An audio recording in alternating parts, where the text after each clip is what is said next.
আসসালামু আলাইকুম, কেমন আছেন সবাই? আপনাদের অঞ্চলে এই পিঠাটাকে কি পিঠা নামে চিনেন? অনেকে তো দেখি চই পিঠা, ছই পিঠা বা সেওয়াই পিঠা বলে। আমাদের এখানে আমি ছোট থেকে সেওয়াই পিঠাই দেখেছি। দাদি নানিরা সেওয়াই পিঠা বলতো। আর এই পিঠাটা তৈরি করা একদম ইজি।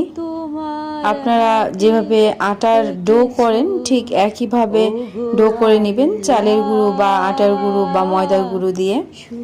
এই তো আমি এটা হাতের মাঝ বরাবর রাখবো, তালুর এই যে মাঝ বরাবর উপরের অংশটা এই যে এখানে রেখে তারপরে একবার পিছনের দিক নিব, একবার সামনের দিক নিব।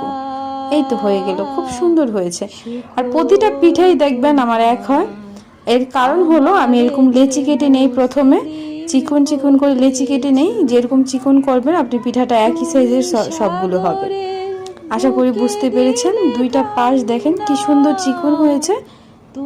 এই তো আমি আরো কয়েকটা তৈরি করে দেখাচ্ছি। সবগুলো কিন্তু একই প্রসেসে তৈরি করছি।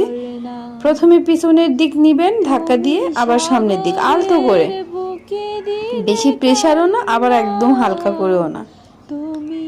এই তো যেন এই ডোটা আপনার হাতের সাথে ভালো করে যায়, এইটাই প্রসেস। আমরা যখন মালিশ করি, হালকা আলতো করে কোনো কিছু মালিশ করি, এই একই প্রসেস। এই যে মাঝ বরাবর রাখবেন হাতের পিছনে, সামনে, শেষ। মাঝ বরাবর রাখলে কি হবে, এই যে দুইটা পাশ দেখছেন, দুইটা পাশ একদম সমান সুন্দর হবে। আমি তো সব সময় অল্প অল্প করে তৈরি করে নিজেদের জন্য খাই। এটা আমার শীতের দিন বা গরমের দিন লাগে না, যে কোনো পিঠায় আমি মানে আমার ইচ্ছা হলো তখনই খাই আমি তৈরি করে। দেখেন আমি কিন্তু যেভাবে করছি সেভাবেই হয়ে যাচ্ছে, একই সাইজে হয়ে যাচ্ছে।